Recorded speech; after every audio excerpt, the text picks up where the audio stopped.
dirt. Wool has characteristics that synthetics haven't really been able to reproduce. You know, it has that ability to absorb moisture and still make you feel cool or warm depending on the season. It's breathable and it's warm. It's somewhat fire retardant, which is interesting. It will actually self-extinguish in most cases. And it's just a really comfortable fiber for at least 3 seasons of the year. Canadian wool actually has incredible specific properties, and I think it's very important that we have access to our own supply.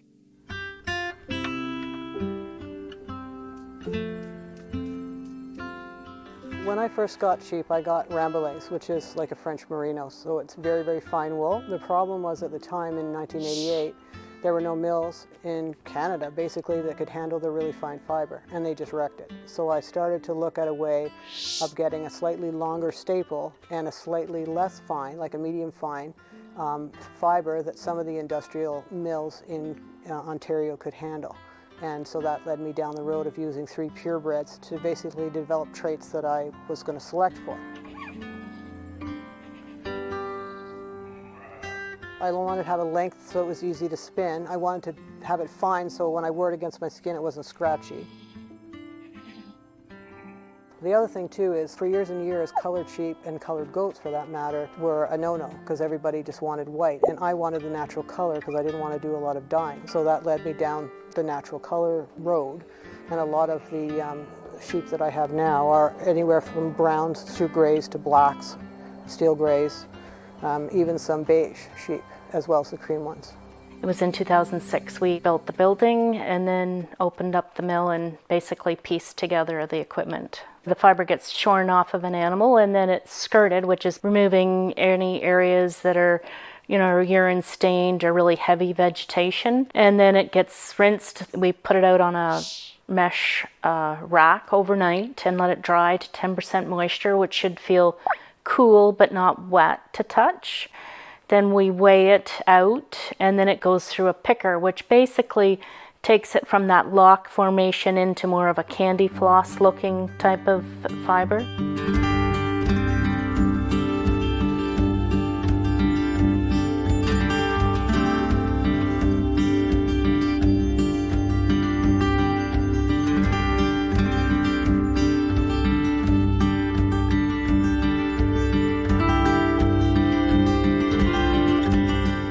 Once you've finished spinning the fiber, the next day we ply it.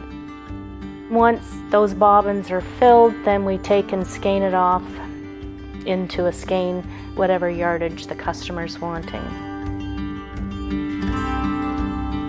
I started off as a student at OCAD and I was studying sculpture. Once I was finished OCAD, I realized there's nowhere to do that stuff. And I started thinking, okay, what am I interested in that has sort of a lower cost of entry? You know, you don't need like an entire metal shop or a foundry. And I decided to start doing dyeing. So I sort of specialize in custom natural dyed work. So a lot of what I do is at least referencing, if not recreating, historic textiles. Material comes in and I'll clean it is the first step. And once it's clean, you mix up your vat of dye, and that can vary widely depending on whether you're talking about a synthetic dye or a natural dye or what color. Once the vat is prepared, you usually simmer, so it's usually a hot process. You're usually cooking the fibers with the dye for some period of time and then removing them, rinsing them, and drying them. The fact that you get to sort of deal with chemistry for fun and art's sake is something that I really enjoy. I think that's probably my favorite aspect of it.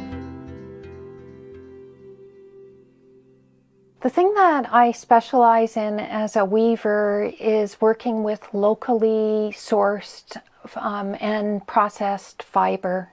I do a lot of yardage for garments, starting with a designer that I worked with in 2015 who was instrumental in introducing me to locally sourced fiber. So before we set up the loom, I have to get all of these threads organized, and then it comes to the loom and it gets beamed on. Every thread has to be brought through the heddle, and it has to be brought through in a pattern. So whatever your pattern is, you're following a pattern. So the threads are coming through the reed, and this is what gives you your threads per inch count. And then finally it gets tied on, and then after that you're ready to start weaving.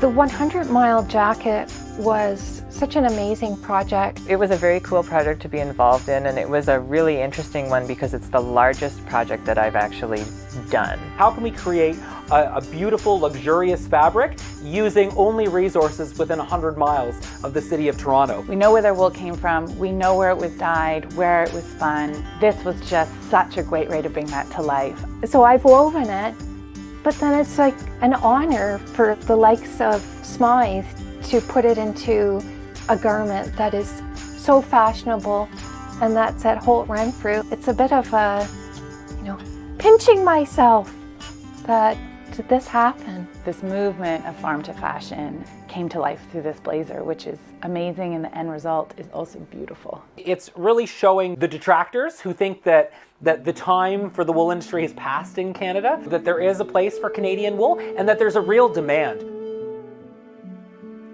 It's so important to protect these traditional ways of producing fabric. If there aren't people carrying forward these skills, we will lose them. We're too efficient these days. We make things too fast, too cheaply, nobody cares. Yes, be efficient and smart in how you do things, but things should take time and people should appreciate them.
Here in the quiet and sleepy town of Butte Falls, there's some movement taking place. And the movement is being encouraged by activities just a half a mile outside town. Teachers and students are working together to try to create a better future. What I'm describing is the Natural Resource Center. And I'm Chris Mathis. I'm the Site Development Director. I'm responsible for pulling this all together, helping us to acquire the funding, to build partnerships, to teach our students, to connect curriculum to this site, and to bring the community closer to our work.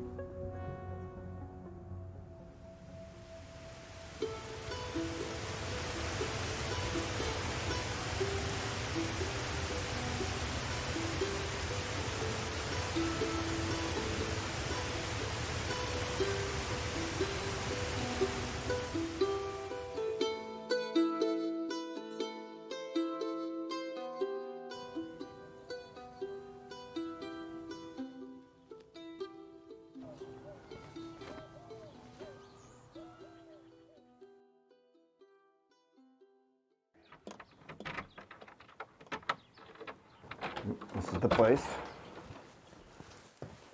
Wow. Wow. There's a lot more going on here than I expected to find. Butte Falls really is an unassuming place. And here at Ernest W. Smith's historic house lies a collection of photographs and an amalgamation of his life's work. Here's the guy right here, Ernest W. Smith, master of many occupations. He was born in 1888 in Central Point. Ernest was the first child of his pioneer parents, Edgar and Ella Smith. They probably came over on the Oregon Trail. Looks like he was a chiropractic doctor, a shipyard worker, a surveyor, a photographer, worked for the Forest Service, and he was a school teacher. Wow. Here in 2022, it really feels a lot different than what any of these photos show.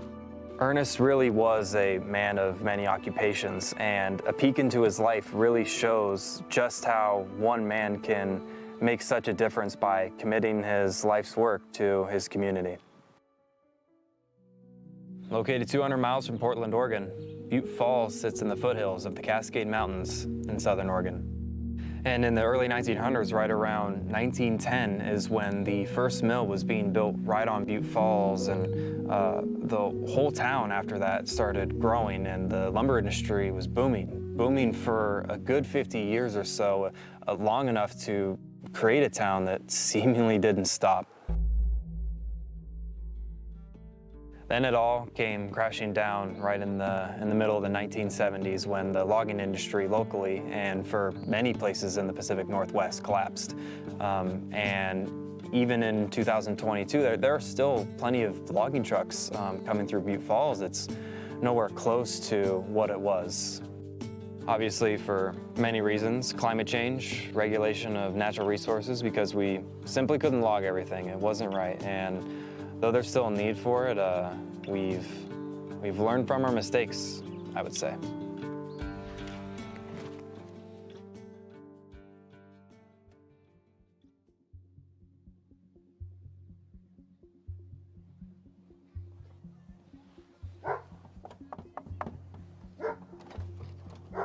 Howdy. How you doing, man? Yeah, doing good. Michael, right? Yes. Yeah, nice to Kate, meet you. correct? Yeah. All right, pleased to meet you, man. All right. Yeah, nice to meet you, Michael. And am I good to record? Absolutely, for Okay. sure. Yeah, Sounds perfect. great. Hey, Kate, this is my daughter, Brianna. She lives here Hi. with me. Nice to meet you. Nice to meet you too. Yeah. It's a pleasure. Yeah. Her family lives here with me, so it's cool. Okay. Yeah. All right. Sounds good. And can we do the interview outside? Let's do it outside. It's a great day. Okay. Beautiful day in Butte Falls. Perfect. All right. Let's do it. Yeah, I moved here in 1975 during the middle of the logging boom, really, and the corporate boom here in Butte Falls. I was lucky enough to get a job with the Forest Service, worked there for 28 years. And the private boom was going big time then, big time. And then in about mid-'80s, the company town that Butte Falls is sold out to private entities, other private entities. The Medford Corporation kind of took care of this town, and then it changed when the outside entities came around. There were several hundred people working at the Forest Service, half of those seasonal. There was another 100 people working for the Medford Corporation in the woods. And really shortly after the mid-'80s and that land transfer took place, the job situation definitely went downhill. So also about the same time that the private Medco sold out, the federal land agencies were impacted really significantly by the spotted owl situation and the litigation that went on with timber sales on the public lands. So again, not only was the job market impacted, the town was impacted. It went from, in a quick decade, from a above middle class, upper middle class community to really struggling. And then again, as time progressed, you really started to see the signs in Butte Falls of a town that was being hit hard by poverty. So yeah, about the time the transition started and the economy started changing, obviously my kids were around then and were growing up here, and this is my daughter Brianna, and she could probably give you a better insight on what it was like growing up in a small town here. Yeah, I had a great childhood. When I got to high school, I had a lot of one-on-one time with my teachers, which really helped me, and I really thought my teachers cared about me because I had that one-on-one time. If I could go back, what I know now, I would take into consideration how important education is and the fact that you really only get that one opportunity of that free education growing up, and take advantage of it because you can use it in life. And I really wish I would have went to college and used that education, but the teachers here were great, and I think right now we have a really good teachers at the high school and at the elementary school, and the kids really need to take advantage of that.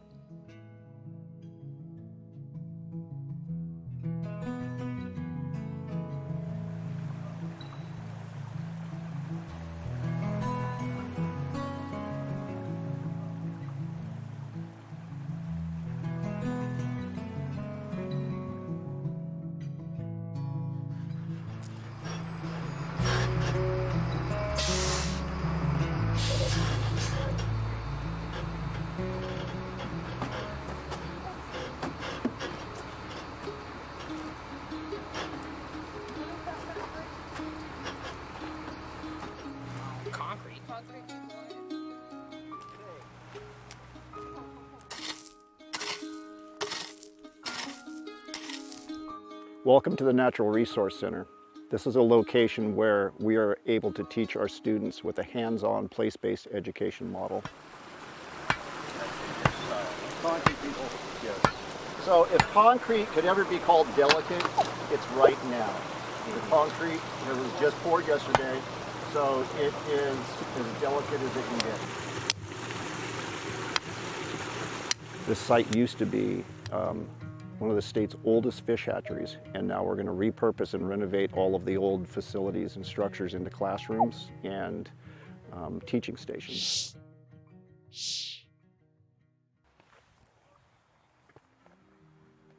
I'm Ricky Myers. I'm Kira Milch. We are live, and I'm going to ask you guys your first question. So, what do you guys like best about being at the NRC? Nature. Yeah, it's a big one.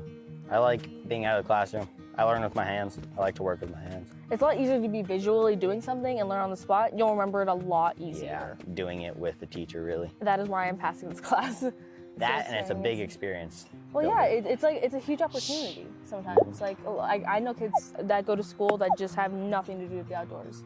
They're stuck inside this big classroom most of the time. A lot of people say we're the last generations to be working outside. That might be true. That'd be terrible. So I'm hoping this fixes it. Me too. Or at least gets people more involved. Yeah. Here at the Natural Resource Center, we concentrate on resourcefulness. We're trying to build people, and we're trying to help our young people become better citizens, not just consumers. Everything we do here allows us to work with repurposed and recycled materials, recycled roofing, trees that have died, and our students are seeing how to find the importance in everything in their surroundings.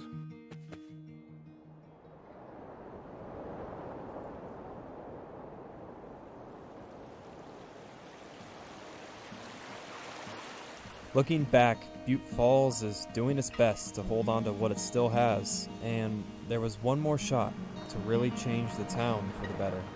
Enter in the Community Forest Plan.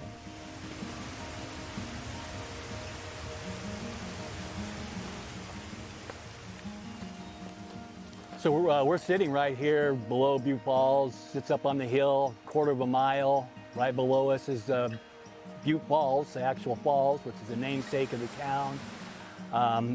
And we're standing in the Butte Falls Community Forest here. Yeah, the Butte Falls Community Forest Plan was written in about 2020. It was driven by the catastrophic fires we had, late fire season 2020. the Alameda fire, the North Open Chain fire up here. The plan specifically deals with fire resiliency in these 430 acres that we acquired. Our job is to reduce the stand density, reduce the bladder fuels, and make our community a fire-safe community. Yeah, the town was able to purchase this 430 acres through the help from the Trust for Public Lands, which is a state organization. They were able to work with the Forest Service and other agencies to get this community funding, grant money to purchase this land. There's no way in the world the Butte Falls City had the kind of money to purchase 430 acres of forest land. The forest management strategy here is to preserve the forest here as an old growth, certainly a mature second growth stand, which is way more fire resilient, offers potential for jobs in the future, recreation opportunities right in the area that we're here, looking at maybe a park, some camping, day use area, facilities. The economic development plan includes the park on the site that we're at, which is just above the waterfall here, and it's going to involve 30 miles of bicycle and hiking trails that will lead from this point out into not only the 430 acres that we've acquired, but some BLM properties. So we are hoping that the improved trails are also going to be a reason for people to come to Butte Falls, and that we consider that to be part of our economic development plan. We're wrapping up the first phase of development and curriculum connection here at the Natural Resource Center. It's been an arduous 6 years, but all along the way we've had the help of our Southern Oregon University environmental science capstone students engaged in projects and doing the research that makes this forestry management facility real. We're going to take a break, and we're going to come back in a couple of months, and we're going to continue to build capacity for solving our own socio-economic and environmental problems. Until then, remember, the world is what we make it.